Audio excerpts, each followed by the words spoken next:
अस्सलाम वालेकुम व्यूअर्स। आज फिर एक नई वीडियो के साथ हाज़िर हैं और आज की ये वीडियो बड़ी इम्पॉर्टेंट वीडियो है, क्योंकि इसमें जो है मैं आपको लाइव वो पेपर दिखा रहा हूँ कि टॉपर जो होते हैं बोर्ड के वो पेपर किस तरह करते हैं।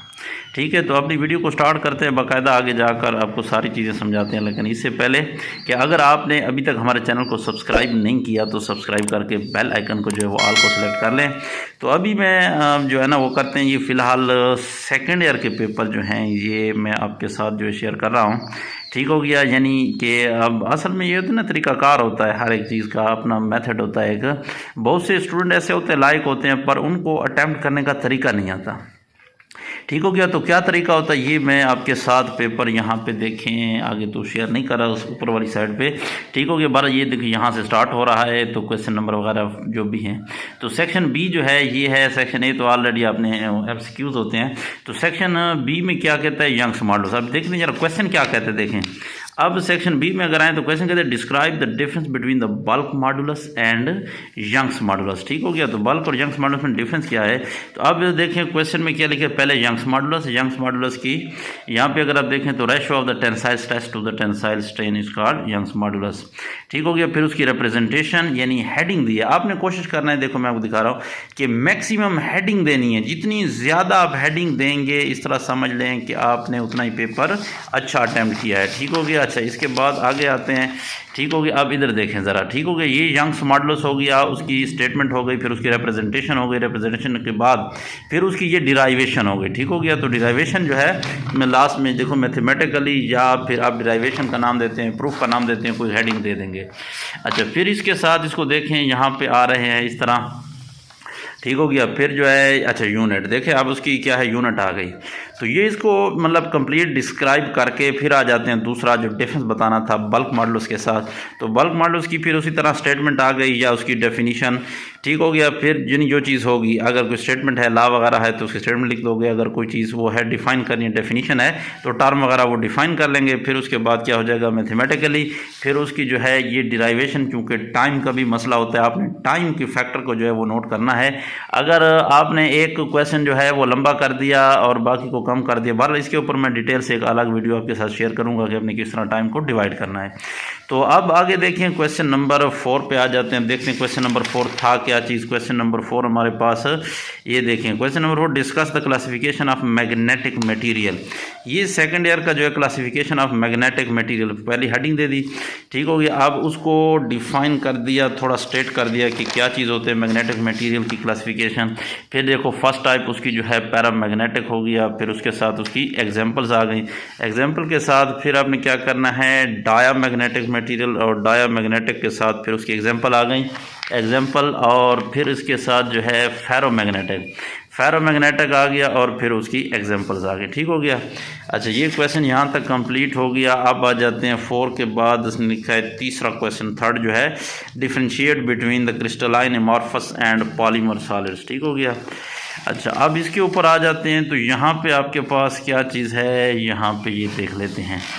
ठीक हो गया, क्वेश्चन नंबर 3। तो क्वेश्चन नंबर 3 जो है देखें, क्रिस्टलाइन सॉलिड्स हो गया। ठीक है, उसको स्ट्रेट कर लेंगे। स्ट्रेट करने के बाद अब आगे आते हैं। ठीक हो गया, देखो क्लासिफिकेशन में क्या आ जाएगा, करेक्टरिस्टिक्स आ गए। करेक्टरिस्टिक्स उसकी बयान करके फिर उसकी एग्जांपल्स दिए हैं। फिर एमॉर्फस सॉलिड की फिर करेक्टरिस्टिक्स के बाद और उसकी एग्जांपल के बाद फिर पॉलीमर सॉलिड्स आ गए, फिर उसकी करेक्टरिस्टिक्स आ गई, फिर उसकी एग्जांपल आ गई। तो ये मैं आपको ओवरऑल एक व्यू दे देता हूँ इसका।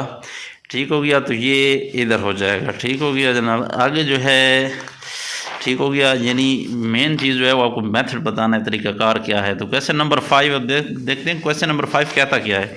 तो पहले आपने जो है इधर क्वेश्चन को लाजमी जो है वो करना है। क्वेश्चन नंबर 5 क्या कहते हैं, व्हाट इज सुपर कंडक्टर। तो सुपर कंडक्टर कभी आ जाता है, या कभी बोर्ड में सुपर कंडक्टिविटी उसका प्रोसेस के बारे में आता है। तो ये देखें क्वेश्चन नंबर 5, सुपर कंडक्टर्स क्या होते हैं, उनको पहले स्टेट किया, एक्सप्लेन डिफाइन किया, फिर उसके बाद उसकी क्रिटिकल टेम्परेचर क्या होता है, यानी किस तरह जो है ना वो सुपर कंडक्टर कोई चीज़ बनती है, फिर उसको बाकायदा एक्सप्लेन किया। एक्सप्लेन करने के बाद फिर उसकी इंपॉर्टेंस बताइए कि इंपॉर्टेंस क्या है। तो देखो ना, ये एक्स्ट्रा चीज़ें भी साथ उसके साथ मेंशन की हैं। ठीक हो गया, तो ये आपके पास देखें जो 4 नंबर का क्वेश्चन होता है आपके पास सेक्शन बी ये देखिए यहाँ से स्टार्ट हो रहा है और यहाँ से एक पेज और एक जो है आधा पेज और हो गया। अच्छा, अब इसकी लेंथ को थोड़ा सा अगर आप चेक करें तो अब दूसरे को देखें तो ये आपके पास कितने का हो गया, इसमें हेडिंग भी ज़्यादा है और ये भी तकरीबन आपके पास 2 पेजेस का है। अच्छा, इस तरह आप पीछे वाले को देखें तो वो भी आपके पास आलमोस्ट जो है वो तकरीबन 2 पेजेस का बन रहा है। तो यानी लेंथ जो है आलमोस्ट उन्होंने 2 पेजेस की रखी हुई है, यानी सेम रखनी है, कोशिश करना है। अब सेक्शन सी पे आते हैं। सेक्शन सी क्योंकि आपके पास क्या होता है, सेक्शन सी लॉन्ग क्वेश्चन होता है, इसमें 2 पार्ट होते हैं, एक आपके पास ए होगा एक बी होगा। फिजिक्स में ए जो है थ्योरी और बी आपके पास न्यूमेरिकल होता है। तो जो ए पार्ट है इसमें सेक्शन बी क्या कहते हैं, discuss the energy band theory, ठीक हो गया, और बाद में न्यूमेरिकल है। तो 12 एनर्जी बैंड थ्योरी को पहले देखा, एनर्जी बैंड थ्योरी को हेडिंग देकर थोड़ा सा उसको एक्सप्लेन कर दिया, उसको स्टेट कर दिया। फिर उसके बाद उसके अंदर एनर्जी बैंड थ्योरी के अंदर जो चीज़ें आती हैं, वैलेंस बैंड होता है, कंडक्शन बैंड होता है, एनर्जी गैप होता है या फॉरबिडन एनर्जी गैप भी इसको कहते हैं, ठीक हो गया।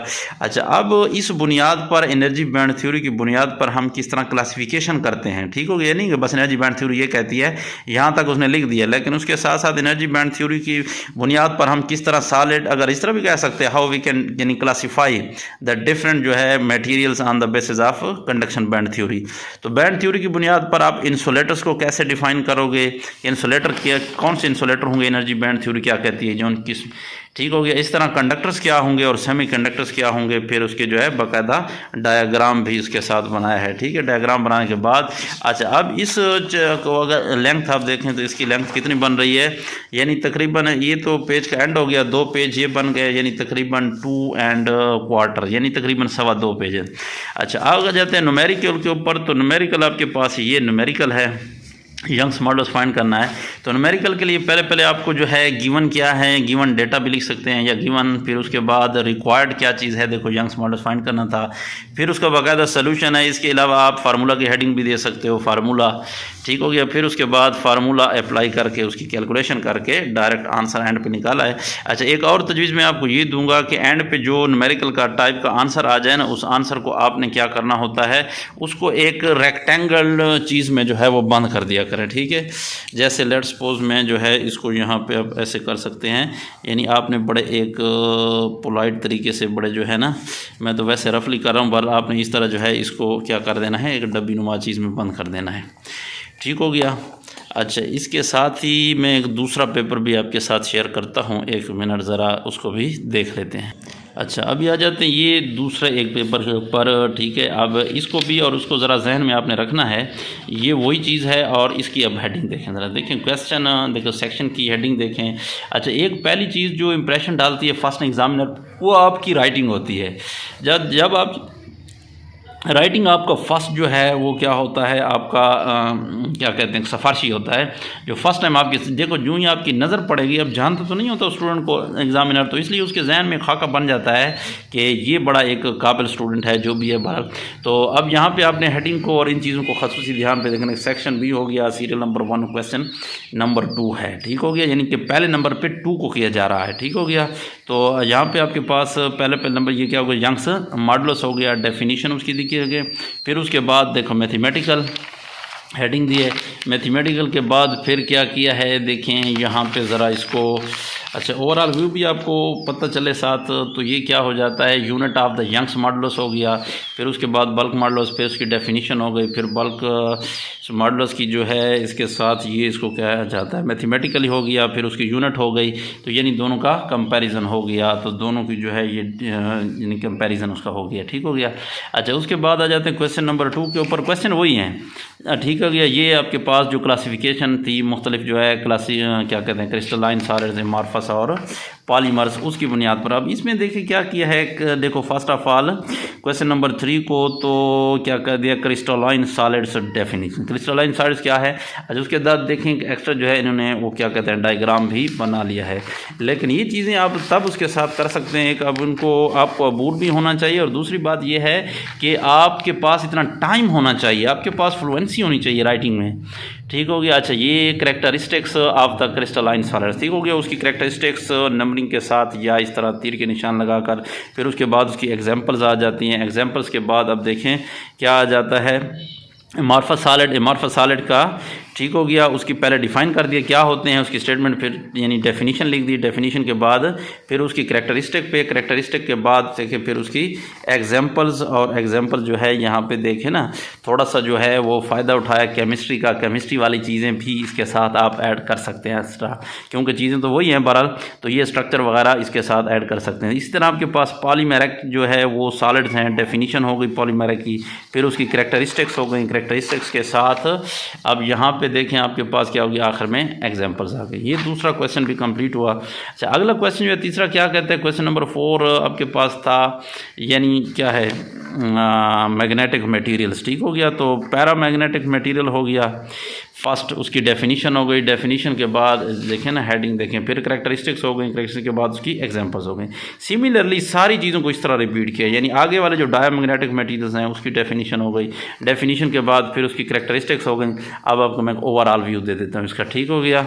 अच्छा, इसके बाद जो है ये आपके पास क्या आ जाएगा, एग्जाम्पल्स आ जाएंगे। एग्जाम्पल के बाद फिर देखो फेरोमैग्नेटिक मटेरियल की डेफिनेशन है। अच्छा, कुछ स्टूडेंट जो आर्ट्स के होंगे अगर वो भी देख रहे हैं, ठीक हो गया, तो उनमें आपने जो है ना, हो सकता है क्योंकि ये फिज़िक्स के पेपर्स हैं, आपको जो है उसकी समझ ना आ रही हो, लेकिन इन चीज़ों को आपने वो नहीं करना। मेन मेथड और तरीक़ाकार क्या होता है, यानी हेडिंग किस तरह देनी है, किस तरह जो चीज़ आपसे मांग रहा है वो चीज़ आपने प्रोवाइड करनी है। अगर एक्स्ट्रा भी आपके पास है कुछ तो वो भी साथ एग्जामिनर को आप इम्प्रेस कर सकते हैं।